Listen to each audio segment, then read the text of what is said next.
Hello and welcome to today's stream. We're going to be talking about each character I've played in Smash so far and what I think of them. And we're gonna go through a few different tier lists. It's not just going to be this one tier list. We're going to do a couple. Hey everybody, where were you on tier list day? What's tier list day? Is that Tuesday? Tier list Tuesday? Wait, that could be my Monkey Monday. Tier list Tuesday. All right, trademark it. It's mine. And I enjoyed the art in the tier list you use. Yeah, no, I found this tier list once, and I was just like, this is my tier list now. Look how cute it all is. Let's get started with today's tier list. And we're going to talk about, to start, I think the first tier list we can make is how easy each character is to play. And for reference, the characters I have played so far.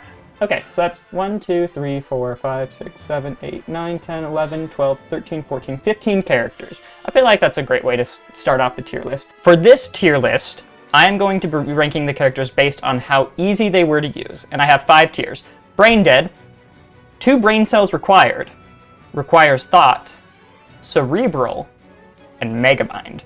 So, again, these are all the characters I've played so far. Let's rank them. Mario. Mario as a character was someone who, when I first started playing him, I struggled with him. His combo game isn't too difficult to execute. He's got really good air drift, which makes the combos games easy. But like we're talking about like thought process required to play as the character. When I'm playing Mario, how much thinking is needed? And as Mario, he requires thought. He's not like cerebral or anything about that, but like Mario, you still have to think a little bit. You still gotta like you gotta work to get your openings. DK on the other hand, nah, you go full monkey mode. Unga Bunga, hit them with backer, they're dead.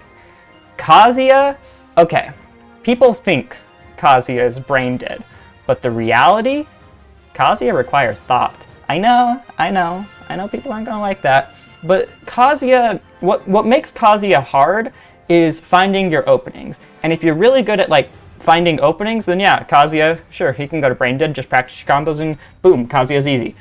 But to get those openings, Kazuya struggles in a lot of ways. He's got pretty bad, he's just got bad neutral.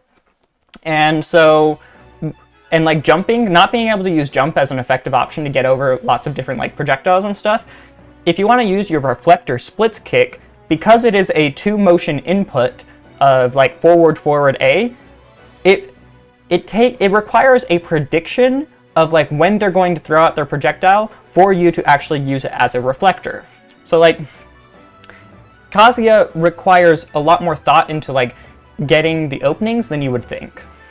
Okay, Link is cerebral. When you're playing as Link, there's a lot that goes into not just what buttons you're pressing, but like how you're covering space. So like if you have a bomb on the stage, you have to think, okay, if my bomb is laying underneath the platform, how is my opponent going to try to work to get around the bomb? Are they going to run up and grab it? Are they going to jump over it? What are their options going to be? If I throw a boomerang over the bomb, or then their next option becomes grab the bomb. And if they grab the bomb, what are they going to do after it? And like, there's a lot that goes into playing Link that you don't see from Elite Smash Links. So, Steve. Steve is Megamind tier. When you're playing Steve, you have so many little things to worry about. How you place your blocks, how your opponents then play around you placing your blocks. You gotta like work in your mining times. You gotta think about like, okay, I'm this close to getting diamond. How can I win neutral once? So that way I can like get the opponent far enough away that I can actually mine to diamond. Then it's like, yeah, no, you do have brain dead options with like minecart and anvil. Like those are brain dead options. But Steve as a character requires thought. He requires creativity. Like that is that is what sets apart a good Steve player from a great Steve player, is how creative you are with the gameplay. And Steve really lets you express that creativity. Is he the most broken character in the game? Yeah, probably. But the thing about Steve is if you really want to do well with him, you gotta do stuff that nobody's really thought of before. Ensign, let's see. Is he brain dead or is he 2 brain cells? Because like Ensign, funny cat man, I think he requires 2 brain cells. Because the one thing about Ensign that holds him back is he's very slow. The slowest in the game, in fact. And if your opponent is playing a hit-and-run game, and you are the cat trying to chase the mouse, except you're really fat and can't chase the mouse very effectively. But like what makes Ensign 2 brain cells as opposed to brain dead is revenge. Using revenge effectively separates good Incineroars from great Incineroars. Revenge being it's like the most powerful counter in the game that I've used so far, at least, and it has so much versatility, and like it lets Ensign play his bad matchups. Because like if he didn't have revenge and he was fighting a young Link, you'd lose every time. But revenge gives you that ability to win bad matchups, and so that's why Ensign requires 2 brain cells. Chrom, 2 brain cells, and it's only because recovering with Chrom is a little difficult. You have to think when you're off stage. And Chrom has mix-ups, like you can jump, air dodge to the ledge, you can up B at different heights. If you up B high, then you'll come down with the hitbox. If you up B low, depending on where you space your up B, you can either like snap to ledge, or you can have the hitbox just a little bit above it so you hit your opponent. But like spacing that can be hard. And choosing the correct recovery option is hard. And if you get hit once off stage as Chrom, you are dead. The same is true for Roy though. But for Roy, his 2 brain cells come in a different aspect. With Roy, it's recognizing when you hit your tippers, or, well, I guess just sweet spots versus non-sweet spots. Roy also needs to like think when he's recovering off stage. It's a little easier than Chrom, but his on-stage game is not as strong as Chrom's. So like they're both in the same tier, but for slightly different reasons. Duck Hunt, easy Megamind tier. This character, Duck Hunt and Can and Clay Pigeon and like all your little things, combining them all together to make a good Duck Hunt player is important, because if you aren't using all of Duck Hunt's tools, you're playing a bad character. I'm sorry. But once you're able to like use Can in creative ways, and once you're using Gunman and can actually like combo off of Gunman into other moves, like once you find out all the different ways that Duck Hunt can combo, a whole new world unlocks for you. But getting there is really difficult. Manipulating Can while also like setting up a ledge trap, and like thinking different ways you can hit the Can so it gets sent in different ways, it's hard. Duck Hunt works pretty hard for his kills, whereas Steve doesn't work as hard for his kills, but you still have to be creative to get them. It's like both Megamind tier, but for different reasons. Olimar, cerebral tier.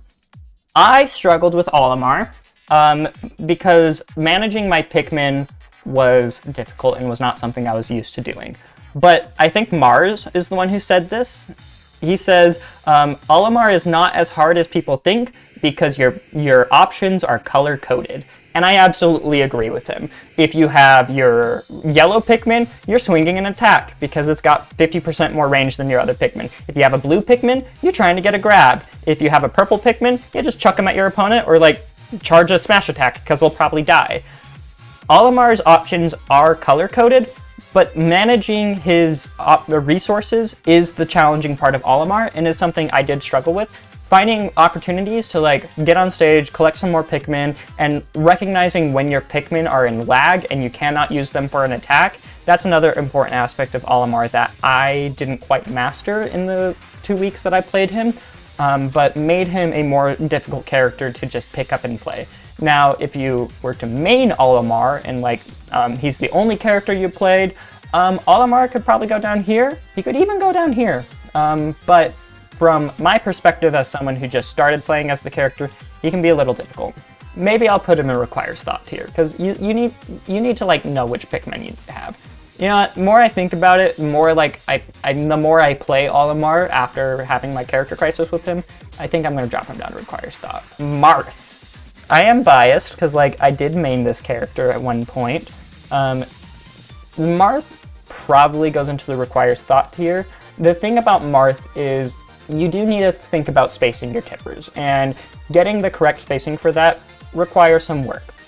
but it's work that can be like you can add that into your gameplay pretty effectively when you play as Marth. Like once you get a good idea of where his tippers are and how to effectively space for them, so like using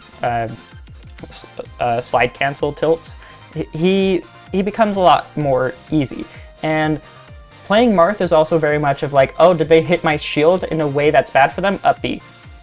You use up B so much as Marth, and it is your brain dead option. Marth has brain dead options, and Marth, like, I think Lucina probably would go into 2 brain cells tier, but I haven't played her yet. Marth requires some thought. If you want to get good at Marth, it requires that you be good at Smash. And I think that's a misconception people have about Marth. Marth isn't the barrier between you winning games or not. You are the reason you lose games when you play Marth. And you're like, yeah, sometimes you'll get Marthritis and not be able to kill your opponents. But at the end of the day, if your Marth is losing, it's usually your fault. So let's go to Rob. Rob is brain dead. Mii Brawler. Okay, before I started playing Mii Brawler, I probably would have put him in the 2 brain cells tier. But after playing Mii Brawler and like playing so many different movesets of Mii Brawler, I'd say requires thought. Mii Brawler, you have a game plan of like get in, but your game plan changes based on your moveset. So like if you have Thrupper, your game plan becomes how can I find a grab on a platform and kill my opponent at 50? It's a very degenerate game plan, but it is a game plan. If you have something like Suplex, your game plan becomes how can I condition my opponent to shield, and then what do they do after I've hit them with Suplex enough times so that they don't want to get hit by Suplex again. So like Brawler, he changes a lot based on your moveset. So like if you're only playing one moveset and that moveset moveset's really simple, like it's a Thrupper moveset, yeah, sure, he can go down here. But when you play lots of different movesets like I did, he requires thought because you have to actually think about like what moveset you're using before you go into a match. Ridley is a character, I'm gonna just put him here for now. So Ridley does not combo you very much. Ridley beats you with better buttons.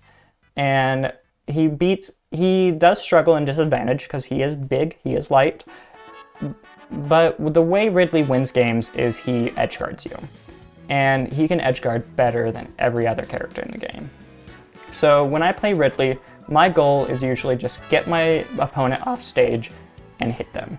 If that is my only game plan, I think Ridley goes here. It's a better game plan than like Rob and DK, but it's not a very complicated game plan. And like his combo game is not complicated, so I'm not thinking very hard while I'm doing it. I'm just playing a game of like, how can I manipulate my opponent to be an offstage situation so I can either edgeguard them or ledge trap them. And that's it. And then playing disadvantage is just like, I have more jumps than usual, so I'm gonna mix up when I land on stage. And then finally we got Mr. Meta Knight. Meta Knight, so I'm still playing him. I'm only on day 5 with him so far. Meta Knight is a character that he fishes for certain options. Like, you want to hit a dash attack, you want to hit up air combos, you want to kill people at 20%. And if you don't get that, then the game becomes a lot harder, and you have to like manipulate your opponent into like a good edgeguard situation. But Meta Knight's edgeguarding is not as free as Ridley's edgeguarding. It requires thought to it. Now, is Meta Knight a character that is cerebral? I wouldn't go that far. I think Meta Knight is someone who you have to think while you play him. You have to like manipulate yourself into positions that are advantageous for you. But at the end of the day, Meta Knight is not as difficult as these other 3 characters. I think Meta Knight can go to cerebral because his punish game can be a bit difficult with timing. Yes, that is the hard part about Meta Knight, is when you land an up air, you have to think, what do I need to do to land the next up air? And it's very situational. It's situationally dependent. And you know, the situationally dependent up airs does matter. And then multiple jumps gives you more options. You have a lot of options at your disposal. You know, the more I think about it, the more I think about like how many options Meta Knight has. Meta Knight can recover to the stage in a million different ways. Meta Knight can jump multiple times, and mixing up when you land as Meta Knight is another thing to keep in mind. When you're comboing people, you have to like really think about how you combo people. I think Meta Knight is actually cerebral now. All right, so this is my first tier list. Let's move on to the next one. Characters you can beat in a fight. Okay, I am an awful person, but I will win. Olimar too. Olimar's tiny. He's like this big. Steve. Steve can punch a tree and like, does not matter. Are Minecraft trees real trees? Like, we gotta think about this. If they're not real trees, then Steve is just an average guy, and 50-50 chance I don't die. Now, background on me, I wrestled in high school, and I was pretty good at it. I made the varsity team first year I wrestled.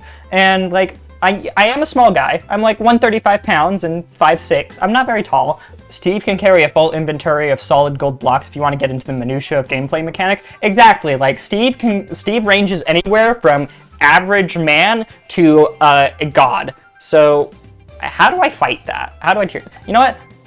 Small chance I win, because even if he is just an average guy, he is going to be probably like, what, 185 pounds. He's going to be strong because he lives out in the wild and he builds all his own stuff. And that's assuming he's an average guy. If we start including Minecraft mechanics, if we start including the fact that he can punch trees and like can hold an entire inventory of solid gold blocks, yeah, no, I die instantly. There's no way I beat this character, but I think there's a small chance I could win.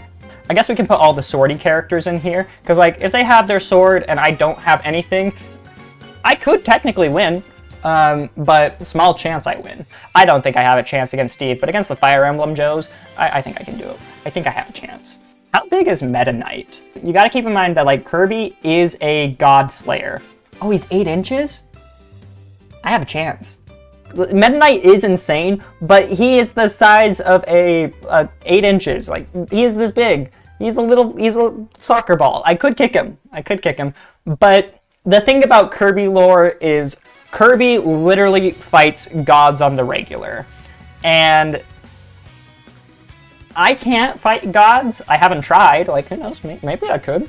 Power of Tuesday's coming in clutch. But no, I think Meta Knight is probably in the I will die instantly. I'm not 100% sure on my Kirby lore, but I imagine that it's not going to go well for me.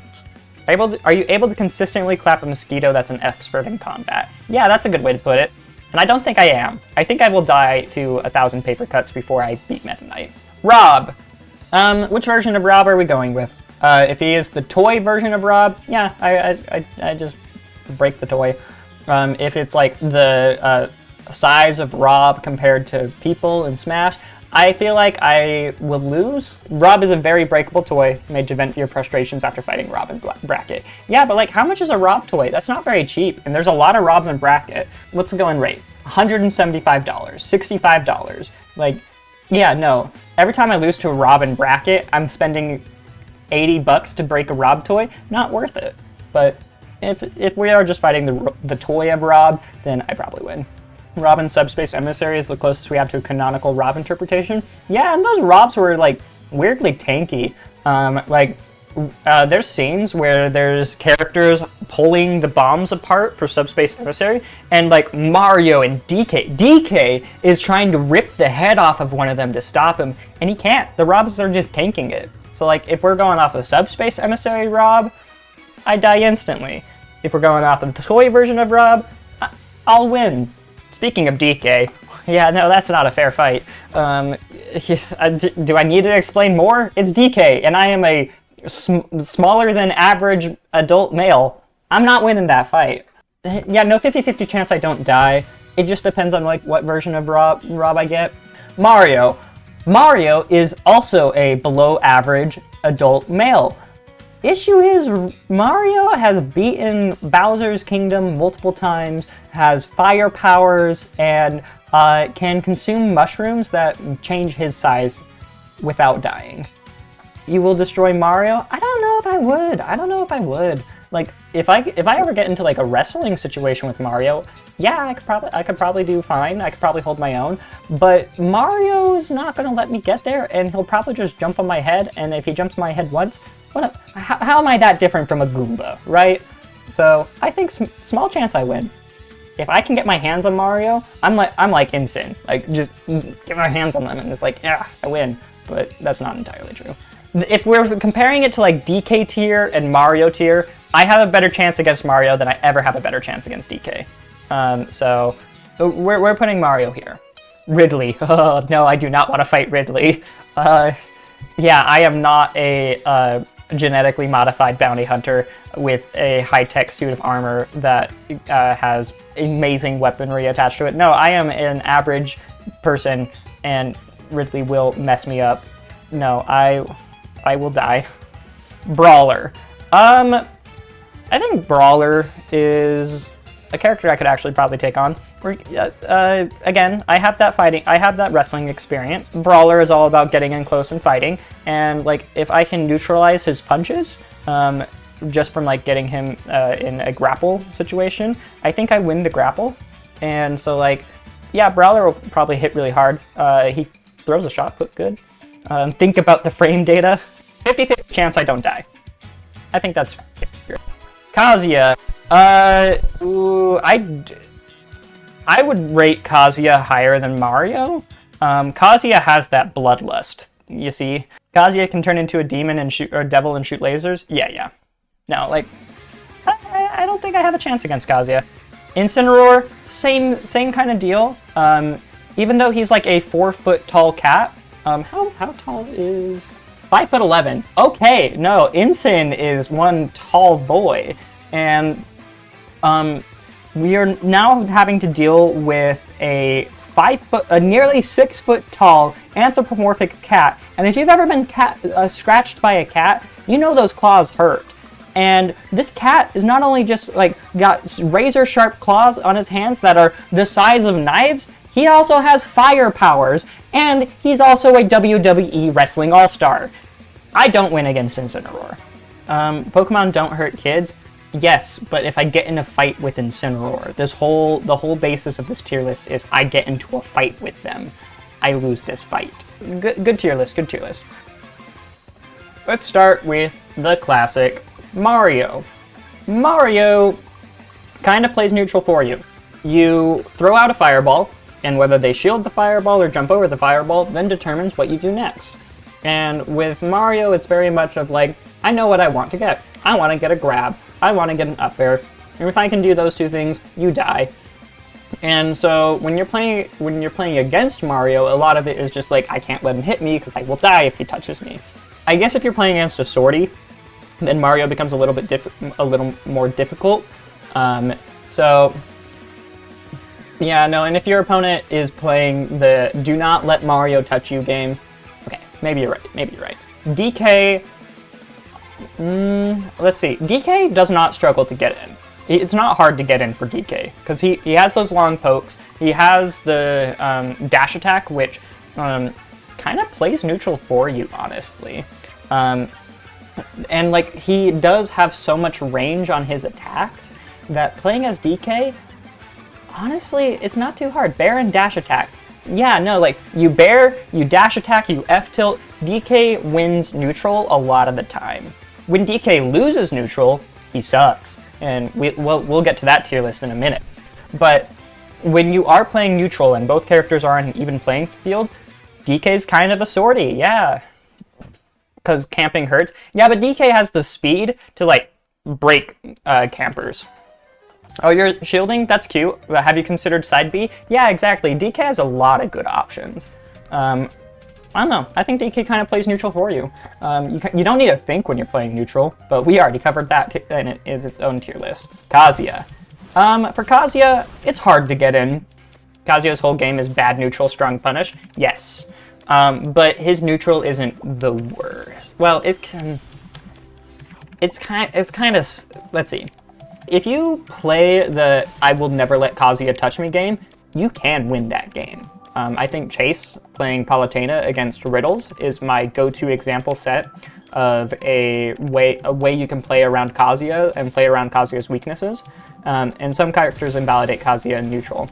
Yeah, crouch dash does come up, and crouch dash does help Kazuya a lot, but if Kazuya didn't have crouch dash, he would be a bad character. Crouch dash simply makes him playable. I have found that actually effectively using crouch dash's invincibility is hard. It's something you can get good at for sure, but it doesn't come up as much as you would think. So, and the frame 7 jump squat really hurts Kazuya. It makes it so hard for Kazuya to actually get in. And so if an opponent is playing very air campy around Kazuya, like Dabuz versus Riddles at Kaguribi comes to mind, Kazuya just can't hit him. And when Kazuya lands a hit, it's like a single hit up air. It's not meaningful. So, yeah, so Kazuya has a bad neutral.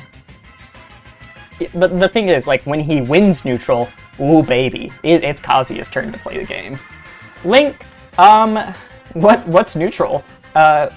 Link will play the game from across the other side of the stage. He will, and then when you try to get in, he'll outsword you. Link wins neutral a lot throughout a set. I don't know, I think he can go on the same tier as DK. I mean, probably. Who's better, Kazuya without crouch dash or Peach without float? Okay. Let's say Kazuya and Peach are the same tier of character.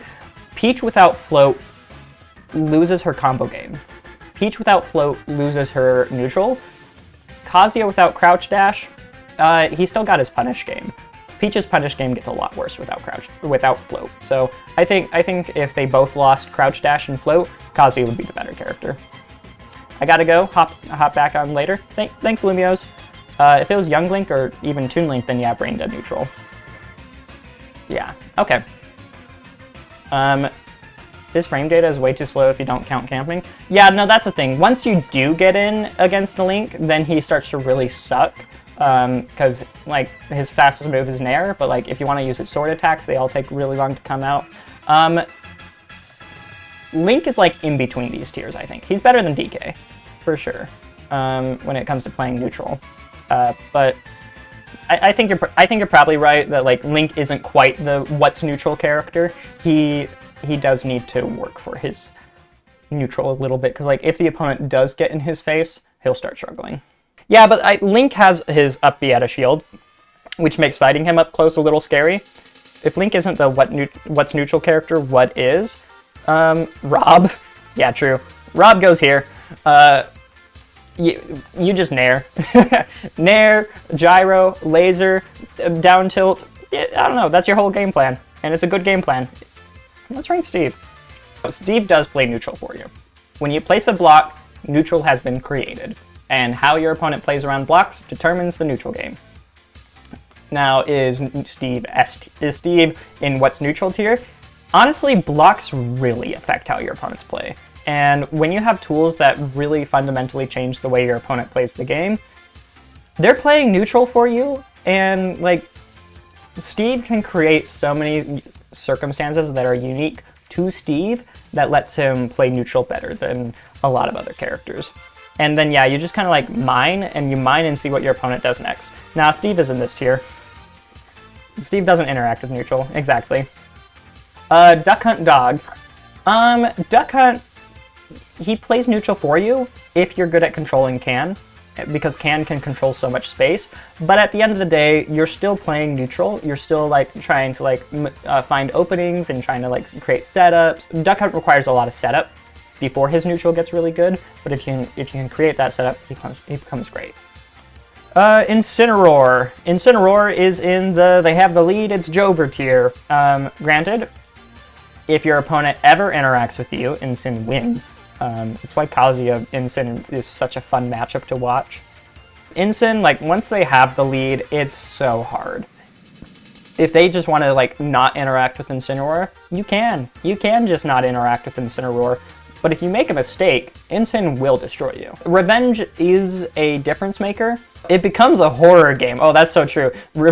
Once Insane stacks up revenge, it's a horror game. Like once you get a revenge, then it changes the way your opponent plays. And if you know what your opponent does when they're scared, revenge is so good for that. It is so hard for Insane to get the lead back if your opponent is playing in a way where they're just not interacting with you.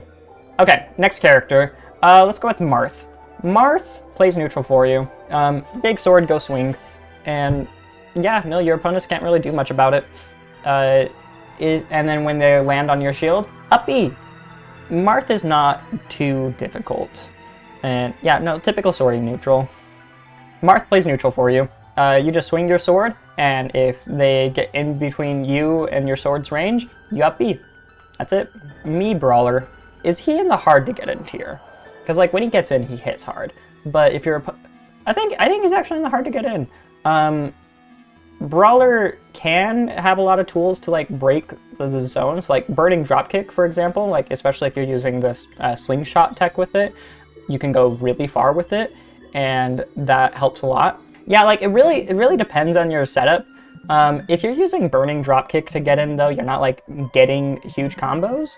He does have that nair up smash. Like I think he's between these two tiers, but at the end of the day, you can keep Brawler out, and I feel like Mario has more tools to play in neutral than Brawler does. They're kind of similar characters, and since Mario has better airspeed, Mario has a better projectile and cape, I think Brawler will struggle to get in compared to Mario.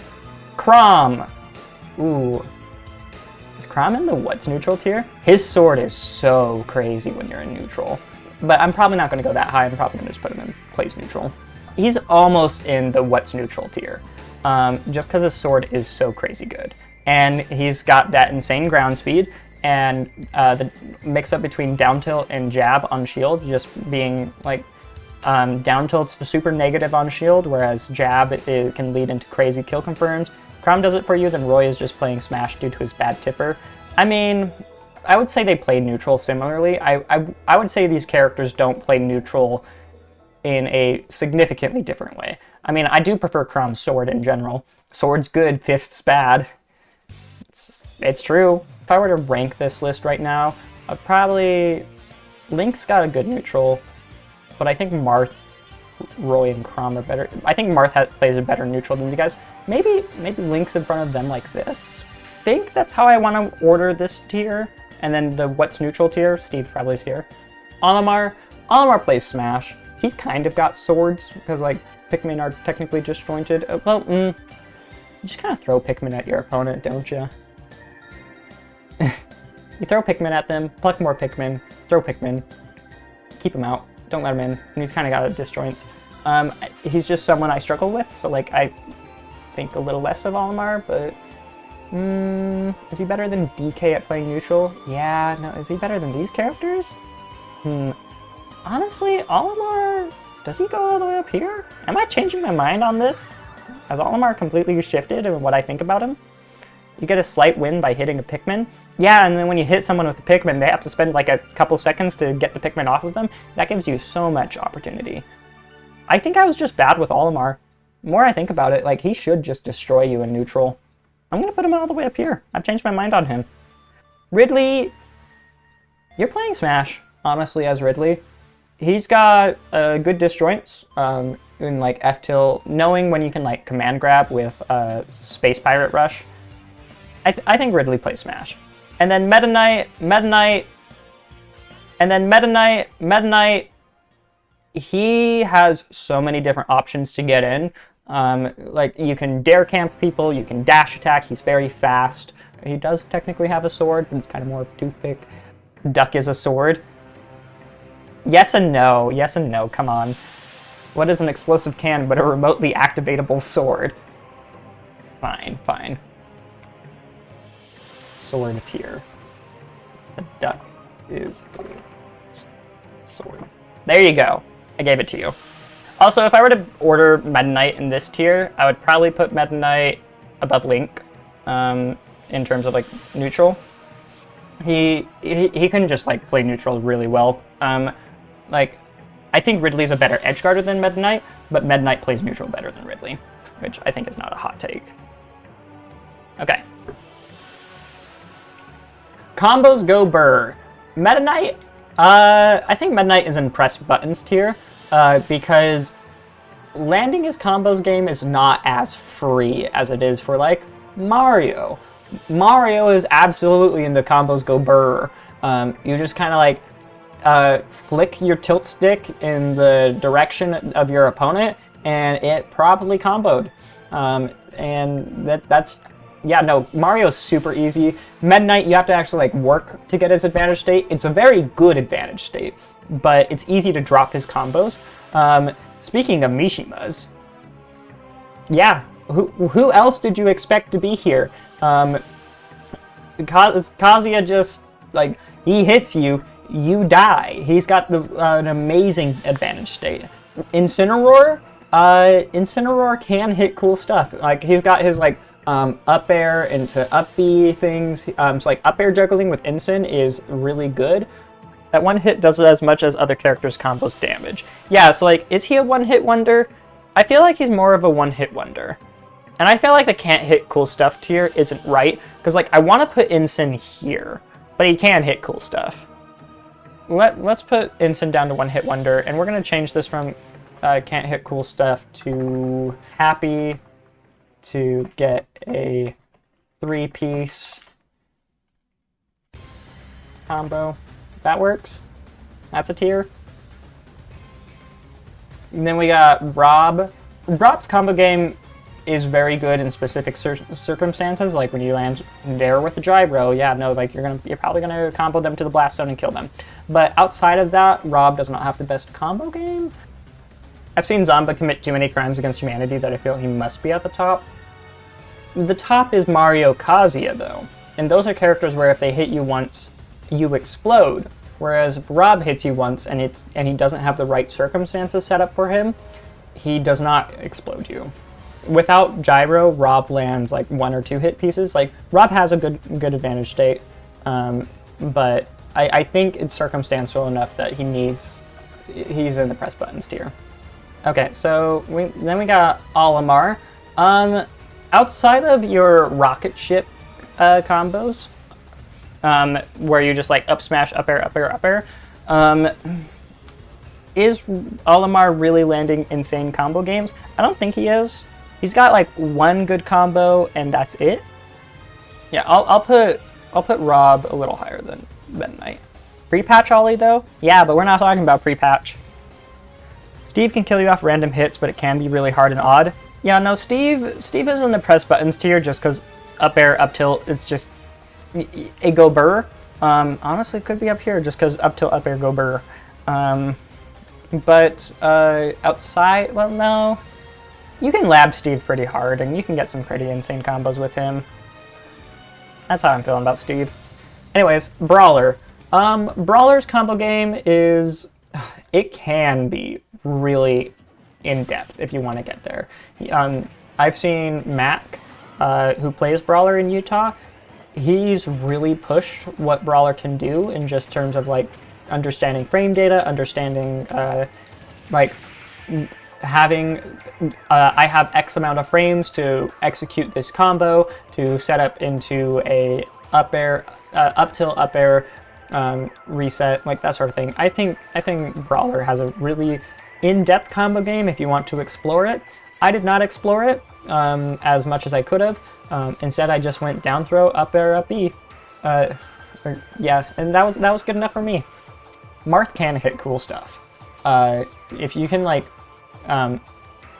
sour spot up air into tipper F smash, you can do all sorts of things with Marth. Like, Marth has a lot of cool setups. You can do sour spot nair into F smash, like a lot of the combos into the F smash, because that's the coolest move. So, like, Marth can hit cool stuff, but at the end of the day, his combos are more like 2 pieces. Marth has cool combos that are very unique to him, and his advantage state is very interesting, but at the end of the day, his combo game is closer to it's as easy as 1, 2, 3. Like, he's a swordy. Same with these guys. Swordies just don't have very advanced combo game. Ridley, one-hit wonder. he has good buttons, and he can hit hard, but you don't get combos with Ridley. Even up tilt up air is weirdly hard to hit, and has really weird percent ranges that it works. So, yeah. I mean, Chrom and Roy have crazy combo games compared to other sorties. I mean, yeah, but like, at the end of the day, it's still like 1-2. 1-2-3. Lavish has thoroughly convinced me Chrom can hit cool stuff. Yeah, no, Lavish is a sick Chrom, and I absolutely agree. But, yeah, I'll put him in the can hit cool stuff here. DK presses buttons, because, like, when he gets an advantage state, he is winning. It is DK's time to play. And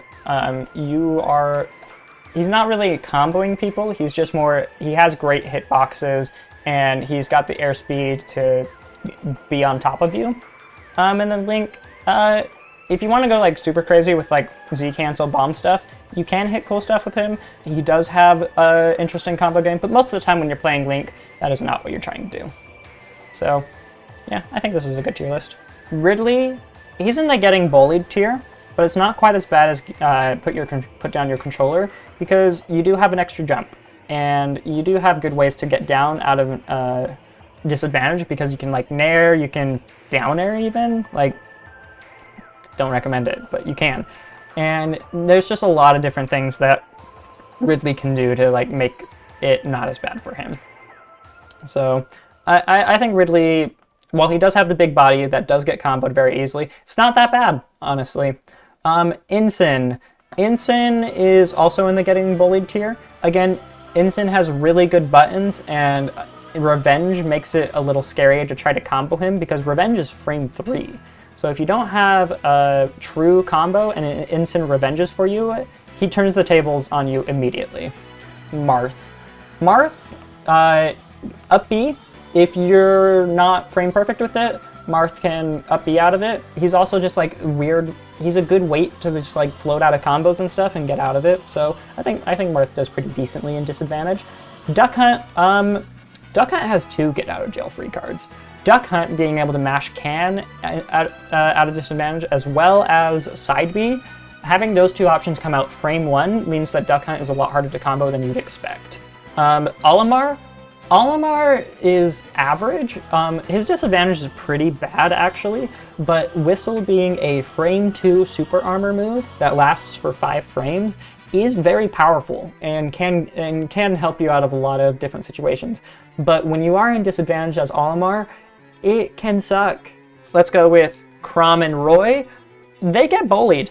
They are a good weight to get comboed, and if they get sent off stage, they do just die sometimes. So yeah, we are including off stage in this. Chrom up B is sadness. It kind of is, but like, it's not that bad, right? You can work around Chrom up B's weaknesses. We got Link. Link has bomb recoveries, so like it's actually decently hard to edgeguard Link. But outside of bomb recoveries, Link doesn't really have anything that stops him from getting comboed super hard, and like he can up B out of shield and stuff, but like it's not amazing. I don't know. I think Link is a perfectly fine average character when it comes to disadvantage. Rob, here's my hot take. Rob is worse in disadvantage than DK, and here's why. DK has some really good buttons. He's got good fall speed. He's got back air as a way to like keep people away from him, and well, down air is not the best disadvantage tool. Like you have faster buttons than Rob does when it comes to getting out of disadvantage. Rob's fastest tool to get out of disadvantage is his fair, which is not that big, and it only goes in front of him. So when I was playing as both of these characters, I felt better as DK in disadvantage than Rob. Now Rob does have the better recovery, for sure. I don't know. They're similar. They're definitely similar in terms of disadvantage. DK does not get comboed as hard as Rob does. But at the end of the day, Rob does make it back to the stage more than DK does. So, yeah. There's my hot take for the day. Meta Knight. Meta Knight is... It's hard to clip this character. You can just start mashing jumps and combos, and once you get away from people, you're pretty safe. You can dimensional cape, like you can recover from practically anywhere. Meta Knight's got a lot of tools to like get out of disadvantage. Me Brawler, that's perfectly average. Flip jump is nice, or feint jump rather, but it's not as broken as the SS down B. You got bring, drop kick and stuff. I don't know, me Brawler doesn't have anything special. Mario, I'd say Mario is average. I don't know, like cape stalls you a little bit. You can, you got a kind of bad recovery. It's a decent recovery. I don't know, nothing about Mario really stands out. It's hard to get off the ledges Olimar without 1 or 2 purples. Yeah, no, like I'm kind of like floating between putting Olimar and getting bullied or average, because like it is kind of a bad disadvantage state, and if you don't have your purples, like how do you get off ledge? It's definitely true. But you do have Whistle, and I think Whistle matters a lot. Whistle is a tool that no other character has access to. Yeah, so I don't know. I'll put him here. Steve. Steve gets bullied. Like, yeah, sure. You have Anvil and you have Minecart, and like you can definitely mash those options. But if you're ready for those options, you can punish Steve after what he does. Steve kind of gets bullied though. Like having to use up resources to get out of disadvantage sucks. And if you stay in disadvantage, you run out of resources. So like if you use a resource to try to get out of disadvantage, like minecart, but then you get knocked back into disadvantage again, you might not have another minecart, and that can be really dangerous. We got Kazuya. Kazuya's gonna put your controller down. That was such a difficult character to play as in disadvantage, because I don't know. When I was playing Kazuya, I wasn't very good with him, but I'd get sent off stage and I would just like jump, I would stall with neutral B, and I would do all the like little things, and then I'd just get hit off stage again. Because like he's slow, he doesn't do much when he's off stage, and I don't know, it was hard as Kazuya. Donkey Kong alts. We got the different colored Kongs. Alright, DK skins. Overall, I'd say they're fine. Nothing about them really stands out to me. I personally use the white DK, but like, not like, I don't know, there's two, the purple and pink ones are kind of similar. This one looks just like this one, just with a blue tie and slightly different coloration. I don't know, I'm not too into DK's alts. Like, one good alt, I don't know, DKs are just kind of boring. Kazuya. Let's look up Kazuya. I don't know, he's got some pretty good ones. Like, the golden one is iconic thanks to T. He's got a lot of different variety in his pants. Like, this one looks really good. I like his suits. I don't know. Kazuya has some great alts. I'm a big fan of his. There's a lot of variation, and each suit feels distinct. The pants you can do, there's a lot of cool ones. I'd say the weakest one is probably this one, but like, I like all of the suits besides the purple one. Yeah, no, they're all good suits. I personally use silver Kazuya. Maybe I just like the silver skins, I guess. Rob. Rob has some pretty good ones, actually. I like this pink one. I like this gold one. He's got this one that's based off of the Famicom. He's got this one, which is based off of the NES and that was released in the West. Red is best. Yeah, no, there's like, Rob has some really good alts. Green is pretty cool. This light, like, I know there's two blue ones, but the difference in light blue on being on the main body versus on the hands, I don't know. I like it. Me Brawler should be in their own unique tier list. Yeah, true. Me tier. Rob's is in pretty great. It's not quite GOAT level, but it's good. He's got some great alts. Okay, so Ridley, he's got, ooh, I kind of like Ridley. So you've got two Mecha Ridley alts, and I like that this Mecha Ridley alt uses the same colors as default Ridley. And like, this Ridley is based off of the box art for Super Metroid. You can see that the Ridley on here is red, so it's a cool reference for that one. The blue and the green one are kind of meh. This one is not significantly different from this one, but from what I remember, it's also referencing something. Gold Ridley, this is the Ridley I personally used, and it's a great skin. And then another Mecha Ridley. Ridley gets some great alts. He's not quite GOAT tier, but I haven't quite decided who is GOAT tier yet. Incineroar, the green alt, not my favorite, but the rest of his alts are really good. This black one in particular is very cool. This one's based off his shiny. His purple one's pretty solid. Like, I used the shiny one. Blue looks good. This is the Sky J alt, but like it's also just a really good one. I don't know. Ensign's got some good ones. The only ones I don't like, I think, is the green one, but that's not enough to make me not like Ensign. Okay, here we go. The blue one is really good. I used red Roy. Base Roy, I think, is pretty solid.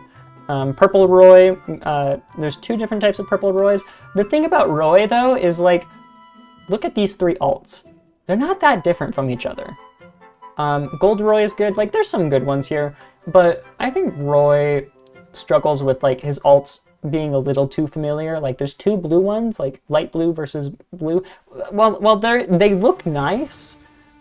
They're not very different. Fire Emblem typically have good alts because of all the character references, but sometimes they aren't distinct enough visually. Yeah. Chrom, like, I used this one, and I really liked it. I originally used this one, and again, also looks really good. And then there's, like, this one with the black cape. It looks kind of awesome. I like that. This one's kind of boring. This one's got weird colors. I'm not a fan of the colors on this one. This one just looks like base Chrom. It's not that different. There's some really good ones in there, but not all of them are great. Steve, I don't even need to think very long about this one. Instant GOAT tier. The fact that we get Steve and Alex, and then we get Steve and Alex from the Xbox like skins series, and then we get Steve, and then we get Zombie and Enderman. Steve is a GOAT. There's so many cool skins with Steve. Like, I don't know. They chose just great options for Steve, and love the way that they implemented Steve's alts in the game. So we got a Link here. What I like about Link is that a lot of his alts references different things. Like, this alt here references Fierce Deity. This one represents Royal Guard uniform. Then we got Dark Link, which of course is a classic. You have to have that. And I like that you have OG Link represented even with the hat. Like, they went the extra distance and gave him a hat, which is a really, really nice thing that they did for Link. So, in general, I think Link has some really good alts, and I'm a big fan of the way that he was implemented. Mario is, let's see, the American one, the American flag colors, I find it really interesting that they made him have the American flag. I don't know why they did that, but it's kind of cool. I kind of like that Mario did that. Trans rights are human rights, of course. No fire Mario ult, so instant bottom tier. Yeah, that would have been a really cool one to add. It is sad that they didn't include it, because it would have been a really easy one to include. But we get Wedding Suit Mario, and if that's not amazing, I don't know what is. Builder Hat Mario is also good. The only Waluigi representation we get in the entire game, sadly. I mean, I guess Mii Brawler, but no.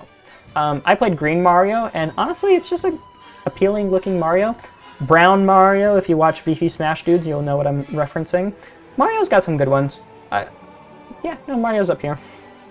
Doesn't Luigi have a Waluigi skin? I guess he does, yeah. Just put Waluigi in the game, Nintendo, please! We want Waluigi! Olimar gets the different colored suits, and then the fact that we also get Alf is pretty nice. I played default Alf, and it was pretty fun. But outside of like Olimar and Alf, the costumes are not that great. Alf better than Olimar, true. But besides those like 2 differences, I don't know, I don't think the spacesuits are all that interesting. Like, the only one I think is really good is this one. There's just nothing very special about the spacesuits. So, there's some good ones in there, but like, I'm gonna put them down here. Meta Knight, ooh, Meta Knight might be GOAT tier. Look at these alts, they're all so good. There's of course default, but then we got the MK Leo alt, we got Red Meta Knight, which is what I'm currently playing with. Green Meta Knight is fine. We got the Dark Eyed Meta Knight, we got Pink Meta Knight, we got the Shreds Meta Knight with just it's also pink, but done in a very different way that makes it really interesting. And then we got this Meta Knight with a scar across it. Like, God, Meta Knight's so cool. Instant go. For Marth, Marth has some good ones. Personally, this is the Marth I play, but like realistically, it's not that different from default. He's got, like, I don't know. Marth's ults kind of suck. This one looks very good. But like everyone plays with it because it's the MKLeo ult. This one looks pretty decent. Marth's ult's kinda... He's got one good one. Anyways, Duck Hunt Dog. I love that all the dogs are different breeds of dogs. It makes perfect sense. And the ducks can also have really interesting colors too. Like, I went with a Dalmatian dog with this green duck. And it's just really, like, they're even the duck species resemble different ducks. Like, they did some really cool things for Duck Hunt's ults. And I think, honestly, GOAT tier. I like all of Duck Hunt's ults. DK, most fun of my life. I love this character, and I have so much fun playing him. He's just a big old goofy boy. Brawler S tier, clearly. Brawler, I'm sorry, Mac. I'm so sorry. I just enjoyed myself with him. He was not my favorite character.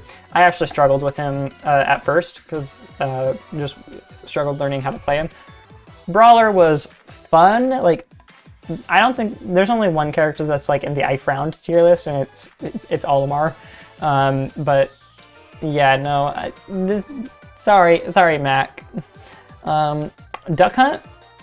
Honestly, I had so much fun playing Duck Hunt. This character was really creative, and I really enjoyed all the time that I spent playing Duck Hunt. Meta Knight, I smiled. I'm really struggling with Meta Knight just because like he's a really complicated character, and I'm trying to get better with him, but it's taking time, and it's a lot of work. But like he's pretty fun. Chrom is most fun of my life. That character hits like a truck, and it's so much fun. And like, yeah, I get edge guarded, but like when I play Chrom, I know that's gonna happen. But I know I'm gonna kill you whenever I hit you on stage. Yeah, Chrom is so much fun. Roy is good vibes. Not as fun as Chrom, in my opinion, but still a good time. Marth, the amount of dopamine I get when I land an F smash at 30% and you explode more than makes up for anything else. Like, I love Marth for that. Just so much dopamine. Kazuya, I have a good time with Kazuya. Like, Kazuya is a character where it's like, every time I play the character, I can feel myself slowly improving with them. Ridley is top tier, right? Ridley is good vibes. I wouldn't say top tier. I wouldn't say he's as fun as these other characters that I've played, but he is definitely good vibes, and I definitely think he's a good character and is underrated. Rob, I smiled. At the end of the day, it wasn't too hard to play Rob. Ensign, fun as hell. What a fun character. Getting him, getting just a good revenge, and then like the next 30 seconds you're like trying to get a good hit on your opponent, and then you land in a Alolan Whip on them and just watch them explode at like 30%. Ensign's so fun.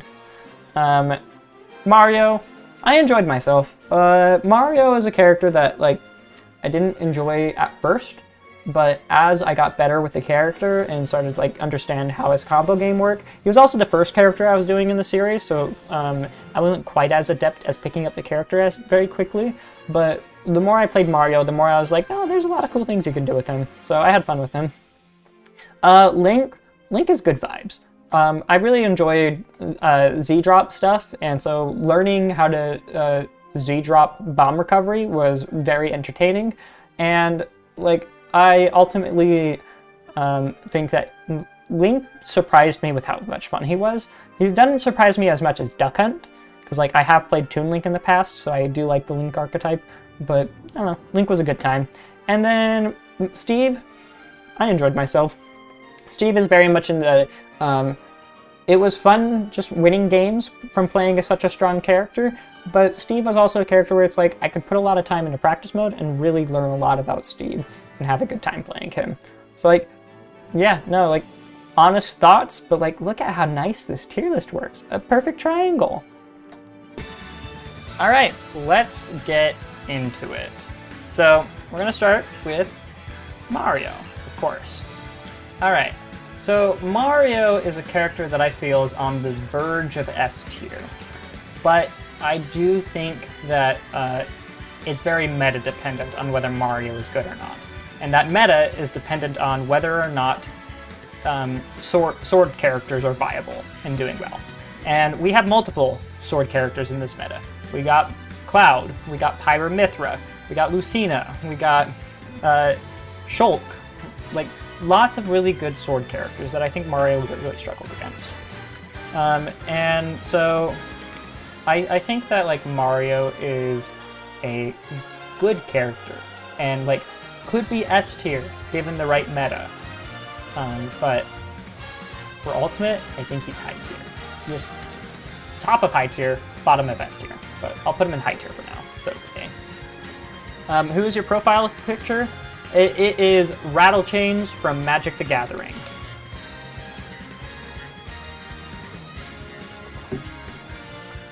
Okay. Up next, Donkey Kong. Donkey Kong is a character that I think is better than he looks. He's got a broken advantage state, literally one of the best advantage states in the game, at the downside of having one of the worst advantage states in the game. But his disadvantage isn't the worst in the game, and his advantage state is really good, and he does kill really well. Like, DK has broken buttons, and like he outranges a bunch of swordy characters. Like, the fact that DK beats swordy characters matters, and is like, he's a very threatening character. If you like fight a DK in bracket, it's very stressful because you know that if you make mistakes, you just lose to him. I don't think he's A tier, but I think he's a solid B tier character, and if you pick him up, you can do well with him. I don't like, you'll at least like do well at your locals and stuff. Kazuya is bottom of S tier. Kazuya's a great character. He is very broken in like when he lands a hit. Literally the best advantage state in the game.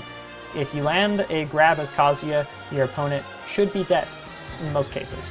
But the counterplay to Kazuya has developed very rapidly, and after playing against Kazuya, I can say that the counterplay works. It's very hard for Kazuya to find a hit against a good opponent, and Kazuya should be playing to that advantage state, your opponent should be playing to that advantage state of just like playing very air campy, not letting Kazuya in, and just playing just outside of his burst range. Against Kazuya, the counterplay works, and so like while Kazuya I do believe is S tier, there's moments where I think Mario's a better character than Kazuya, especially when it comes to like just playing neutral and stuff. If the match requires a lot of neutral play, Mario's better than Kazuya. Which is like they're very equivalent, because like Mario also has combos that can just like blow the opponent up, just like Kazuya. It's just that those combos are a little more situational than Kazuya's are, but when you compare their neutral games, Mario's in a whole nother league of character. Like, Mario is a character who will always be good. Kazuya, I don't know, he could drop down.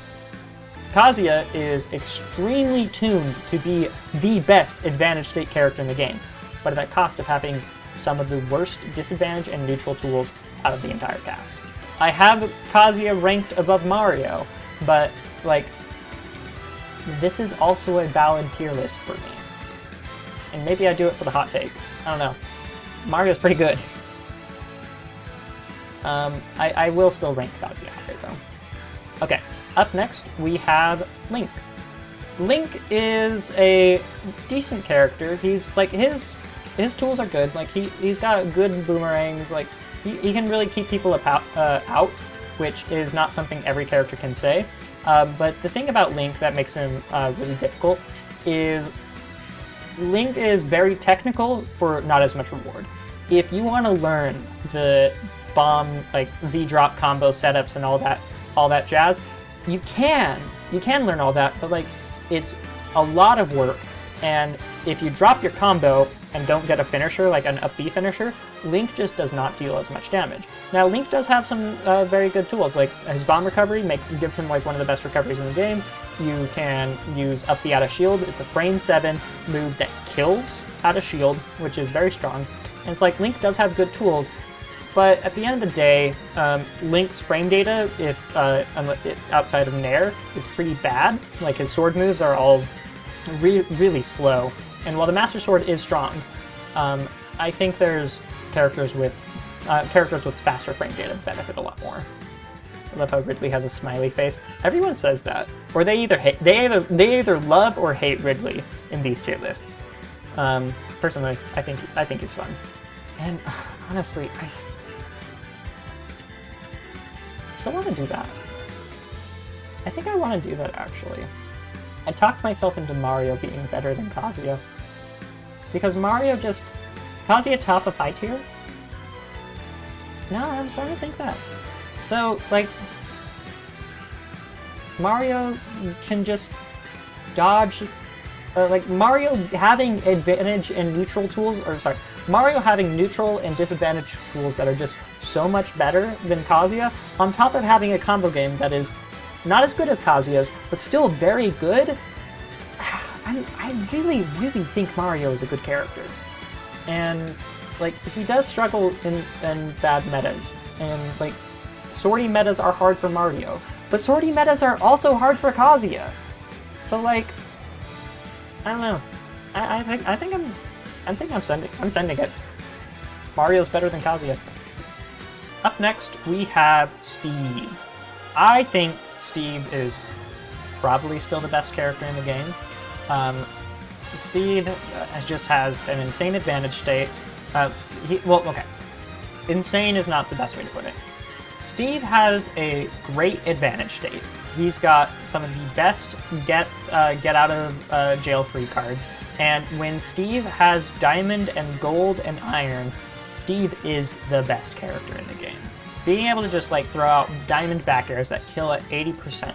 Being able to throw out mine carts that can, like, command grab or just kill the opponent. Being able to, like, just drop anvils on people, like footstool anvil. That's a frame 4 option that Steve has that just kills people. And, of course, blocks. Blocks completely change the way you play neutral. And when you're playing as Steve and you've played that kind of neutral for so long, Steve benefits a ton from that. Steve feeds off of those kinds of things where he can command the neutral game in that sort of way. Mario is broken. Thank you guys for agreeing with me on that. Steve is more broken, though. Because, like, I do believe that there is still counterplay to be found against Steve. And I think that Steve is not ban-worthy. That is a key takeaway from this. I think Steve is at the top of the game, but that doesn't mean he's far and away better than every other character in the game. When Steve is bad, he is really bad. If you don't have iron and you have, like, wooden tools, Steve is a bad character. He's got a terrible jump height. He's got just, like, he doesn't mine resources fast enough to, like, generate from being thrown from one side of the stage to the other. And when his tools break, he literally loses access to certain moves in his kit. And, like, I do think Steve is still overtuned. He's also slow. Yeah, without gold minecart, Steve is bad. I'd say that until Steve gets gold minecart, he's a bad character. Without gold minecart, Steve is down here. He's a B tier character. But once he gets gold minecart, he jumps to the top of high tier, bottom of S tier, and once he gets diamond, he is the best character in the game. So, like, that is the way I view Steve, because he's not always the best character in the game for the entire match. When he gets to his win condition, and his win condition is very easy to achieve. When he gets to his win condition, he's broken. But I think more people need to work on denying Steve his win condition, and easier said than done, obviously. But if you can deny Steve his win condition, or at least minimize how much he gets from his win condition, Incin, yeah, he's a high tier character for me. After playing as Incineroar, he's just got amazing buttons. Playing as Incineroar is just like, if you ever get in close quarters with me, I win. It's why, like, Incineroar versus Kazuya is, like, so much fun to watch, and, like, so, like, it's just crazy, because Kazuya, like, has a good advantage state, but he needs to get in for his advantage state to work, and Incineroar wants you to get in, because once you get in, Incineroar has better buttons than you. he is going to beat you in close quarters. Incineroar does have weaknesses, like really big weaknesses that hold him back though. He is very easy to camp. The easiest character to camp in the game. But he's got Revenge. And Revenge is the best counter in the game. I don't think that's a hot take. Revenge just does so much for you. If you're getting projectile camped, you just Revenge it a couple times, and then suddenly you're glowing red and your opponent's fearing for their life. And that's the thing. Incineroar plays with the mental part of Smash way more than any other character in the game. If you can get your opponent scared, which Incineroar can do very easily, Incineroar can blow you up like nobody else. I think Incineroar is a very good character. And he does, yes, he does have weaknesses. But I don't think SkyJ is doing amazing things because he's SkyJ. I mean, yeah, he is SkyJ. He is the guy.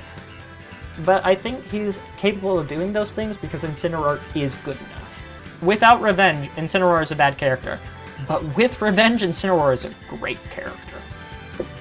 And then having the best command grab in the game that just deals 25% raw, you don't need combos as Incineroar, except he also has combo game. If you can get a down throw setup situation, down throw up air, that's huge damage.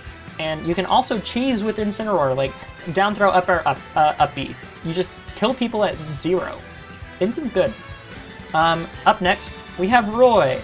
Roy is a high tier. I don't think he's S tier. Roy can get edge guarded very easily, and it's definitely easier than Chrom, and I'll get to Chrom in a second. But the thing about Roy is he can just blow you up. He's really fast. He's really oppressive. His down tilt is stupid on shield, and Roy is very scary. And his Dancing Blade is a ridiculous move. Roy has some very broken tools, but I feel like a lot of the Smash Ultimate metagame has caught up to Roy, and Roy has fallen off a bit as a result. Roy's weaknesses are apparent. If you hit Roy once off stage and he does not have his jump, he's probably dead. But when Roy is ledge trapping you and just jabbing multiple times in a row, it's scary. Roy is very, very scary from on the ledge. Now we gotta talk about Chrom. Chrom is not that different from Roy. Same weakness. If he gets edge guarded, he'll lose. But Chrom on stage is a better character than everyone else in this tier. Chrom has the best sword in the game, and some of the best sword moves in the game. The thing about Chrom is you can space with him, unlike Roy. You can max space your moves as Chrom, and they still deal massive damage. Chrom F smash, you can hit someone's shield at max range from that and just not get punished for it. So you can just throw that out in neutral. But Chrom does have a terrible up B. I'm not gonna sugarcoat it. It's not a great move, but it's not so bad that I think it makes Chrom B tier or C tier. That move alone does not make Chrom C tier. Just saying. I think Chrom is probably a little worse than Incineroar. I'd have him ranked lower than Incineroar, but still in high tier. I still think Chrom is an excellent character, and he's not that many spots off from Roy. That is my take. Chrom's fast, strong, and good combos and has rings. It's just his god-awful recovery. Except Chrom has mix-ups. Chrom has ways to play around getting edge guarded. He's got amazing air drift. He's got a great air dodge to ledge. And you can change the timing on your up B mix so that way you can get to stage at different times. And Chrom can also snap to ledge with his up B if you're good at spacing, which can be practiced. That is a skill that can be practiced. So all of those reasons make me think that Chrom is not that bad of a character. And people just think he's terrible because people got Chrom was very good at the start of Ultimate. People got better at edge guarding, and then everyone just dropped Chrom. People stopped playing the character. But I think Mr. R keep playing Chrom. He's broken. It's a worse up B than Knight. It is worse than Knight. and it is exploitable. Like, you can spike Chrom a lot easier. Like, it's not a great recovery, but neither is Roy. And Chrom is better than Roy on stage, so like, I don't know. That's my argument. I genuinely was surprised by how good Chrom felt, and I do not think he is a bad character. He's a great character. So, I believe in the Chrompaganda. That was terrible. I'm sorry. Okay, we got Duck Hunt now. This one's kind of sad. I think Duck Hunt's kind of bad. Like, Duck Hunt has the highest skill ceiling of like any character on this tier list. Can is such a versatile move. You can do so many cool things with it, and can, like, the limit is literally your imagination with this character. Infinite skill ceiling with Duck Hunt. But the problem is, the buttons they gave Duck Hunt are just not that good. He does not have a, like, he struggles to kill. There were so many times when I was playing this Duck Hunt where, like, I had complete domination of the neutral game or whatever, but I just could not take their stock. So people would live up to 180%, and then they'd get back on stage, and then they'd hit me and kill me, because Duck Hunt is not that heavy of a character. And Duck Hunt's recovery, while people think it's worse than it actually is, it's actually a pretty decent recovery. Especially if you know how to, like, manipulate Can while you recover. Which, again, like, infinite skill ceiling on this character. If you can, like, use Can while you recover, it's not a bad recovery. And he also has an amazing air dodge to ledge. But Duck Hunt's pretty light. Duck Hunt dies very easily, and his zoning takes time to set up. So, like, while I really like Duck Hunt, and I think he's a very fun character to play, and while I think you can do good things with this character and can make big upsets with him, I do think Duck Hunt does not quite have the same level of tools as other characters in this game. So I think he's a C-tier character as a result. Chrom is not that much worse than Roy. He's a little worse than Roy. I do agree that he is a little worse than Roy. But I don't think he's significantly worse than Roy. Like, come on, we're still dealing with, like, Roy's frame... Put Roy's frame data on a character with a better sword that has no sour spots, and you're telling me this is a bad bottom-tier character? Get out of here. The bad recovery argument does not work, because Roy also has a bad recovery. It's better.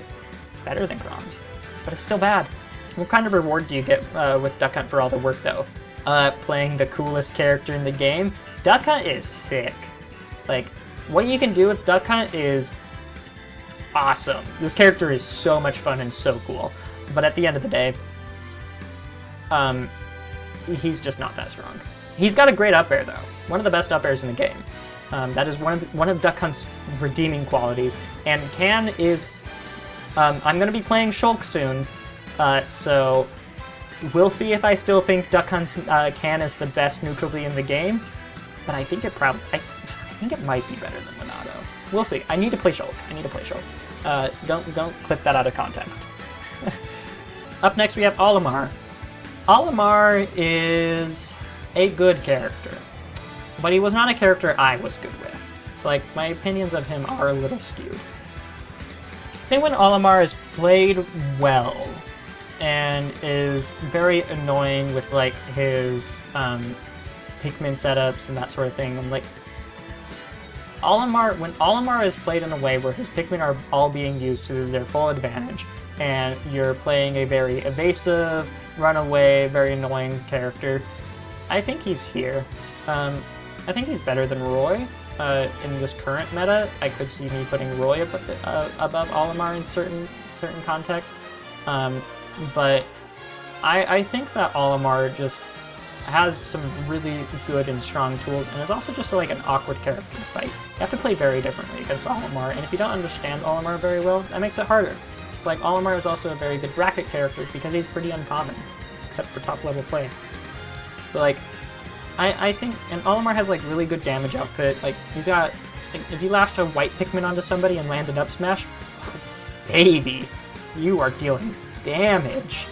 And, like, you can do good stuff like purples and all that stuff, but if you knock Olimar off stage and can keep him off stage for a long time, Olimar really struggles. So, very, very interesting character to play as. A little difficult for me to wrap my head around, but at the end of the day, I think he's probably still a good character. Not S tier, though. Marth is a good character. I think people aren't going to like this. Thank you, Ivy.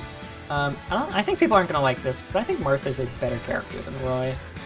And I think that has a lot to do with the fact that Marth just has a more, like, consistent approach to the game. Roy is very explosive, but you can also explode Roy. Like I said, he's got a bad recovery.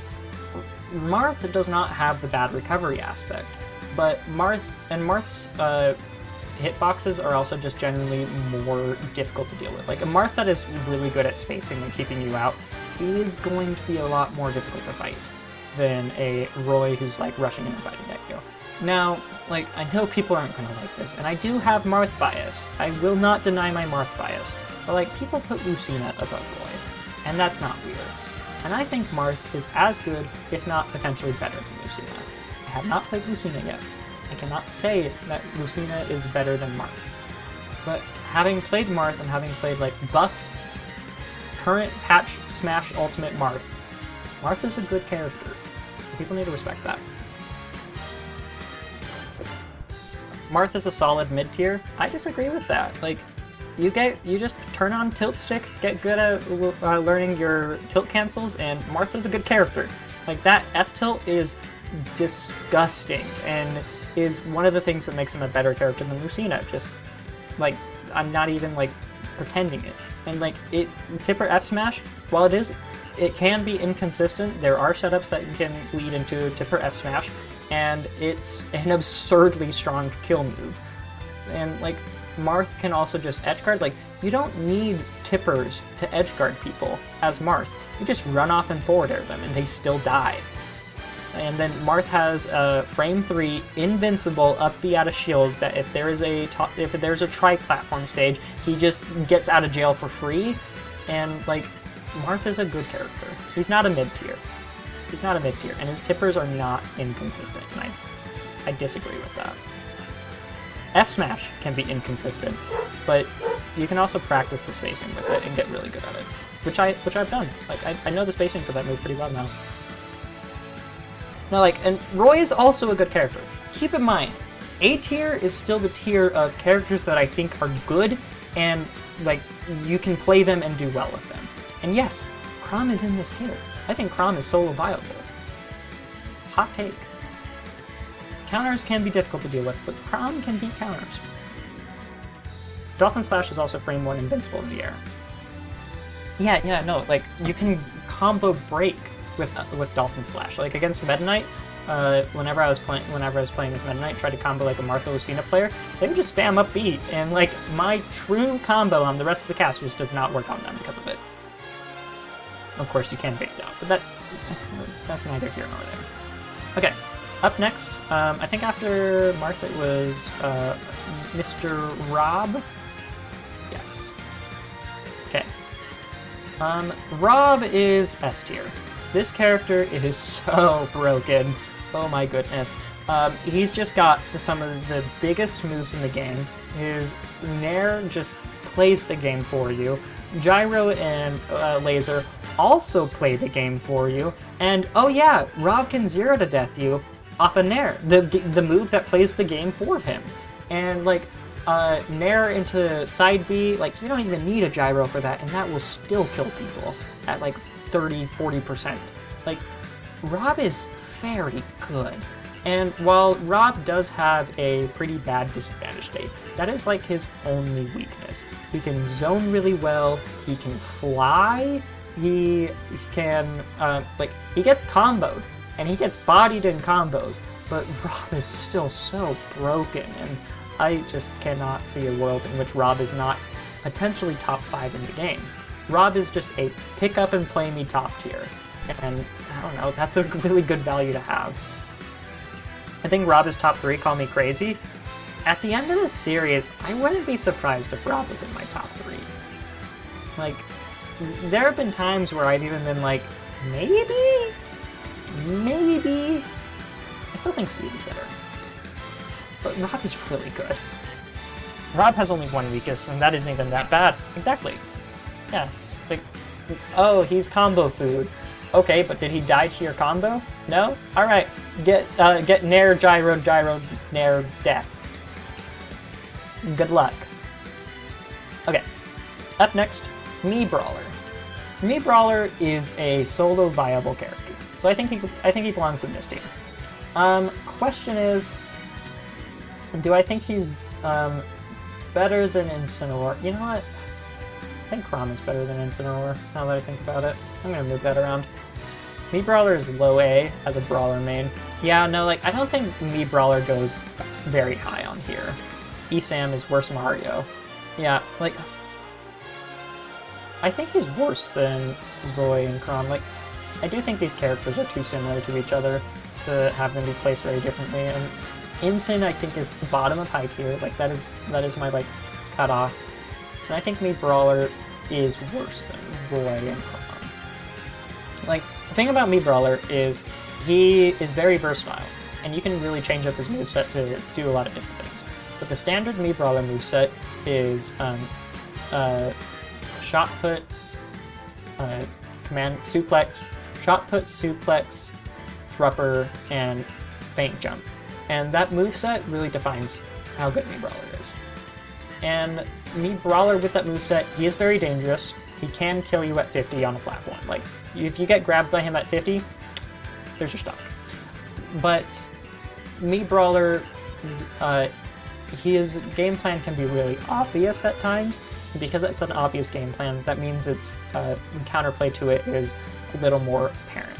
So, like, Mii Brawler can do broken stuff, but I don't think Mii Brawler is super crazy. Rob down tilt is all the evidence you need to place him in top tier. True. I didn't even abuse it. I should have abused it more. Yeah, above Incin, below Kroy is a good placement. Yeah. If Thrupper went higher, he'd be A tier. True. Like, Thrupper, well, if Thrupper went higher, then there'd be no reason to use his other up Bs. But I do agree with that, because there have been so many times where I was like, I can make it back using Thrupper. I have Feint Jump. I have Burning Drop Kick. I have all these things to recover. And then I try to recover and just die. So, like, Brawler can be like that. And if Thrupper went higher, then he'd be killing people at 30 from a platform, which is crazy. Yeah, like, Mii Brawler's good. He's not broken. Ridley. I think Ridley is better than Donkey Kong. Just because he has some really good matchups. But at the end of the day, Ridley does have some pretty severe weaknesses too. I'm sure you guys saw my Ridley video today where I talked about that. Ridley does really good into a lot of top tiers. Like, I haven't been playing too many top tiers, but like, Roy is a great example of a character that Ridley bodies. Ridley can set up the ledge guard situation very effectively because he can just, like, command grab, like Space Pirate Rush, throw them to the other side of the stage. And Ridley will put them there and keep them there. And against characters where you only need to hit them once off stage, Ridley can just jump in between them and the ledge, multi-jump, because he has multiple jumps, Nair, fall down super low, because, like, and up B to recover. So, like, that is how Ridley wins against these characters. And there's not much that they can do that. Ridley, I really like Ridley's tools, but Ridley has some very bad matchups. There are just some characters that just dumpster Ridley, and there's not much you can do. And so, like, Ridley is really hard to solo compared to, like, other characters. But when Ridley wins a matchup, he wins it hard. So, you gotta give it up to Ridley. And then Meta Knight. Oh, this is a weird one. I have not entered the tournament with Meta Knight yet. I am not very good with Meta Knight yet. I am constantly at a point with Meta Knight where I will hit someone with a dash attack, and I'll be like, if I was just a little bit better, they'd be dead. But the more I've played Meta Knight, the more I've realized that those situations where I'm like, I hit a dash attack, I start getting up air bridges and stuff, it's really hard, actually, to get the kill. Because Meta Knight, his up B does not send that far. Like, it drags them up pretty high up there, and, like, he definitely does get kills off of up air ladders and bridges and stuff. But at the end of the day, I don't know what I think of Meta Knight. Like, he's a very strange character. I don't know if he's high tier, I don't know if he's B tier. Like, it's very hard for me to judge him. So I want to put him in A tier. I think I definitely am biased because Incineroar was a lot easier to play than Meta Knight. But I kind of want to put him at the bottom of high tier, actually. Potentially bottom of like, is he here? I think Meta Knight might be there. And maybe I'm just bad with him. But Meta Knight does not get a ton of damage off his combos. And while he is very fast and he can whiff punish very hard, it's situational for like him getting his combo kill setups. I don't know. I think that's a good spot for how it's felt playing as Meta Knight. So here is my tier list for Smash Ultimate 15 characters in. I know there's hot takes in here, but the goal of this series has been to get good, or to learn more about the game. And I feel like as I've played it, like I'm learning a lot about like what makes characters good and what makes characters bad. And it's like getting rid of a lot of the misinformation I've had about characters.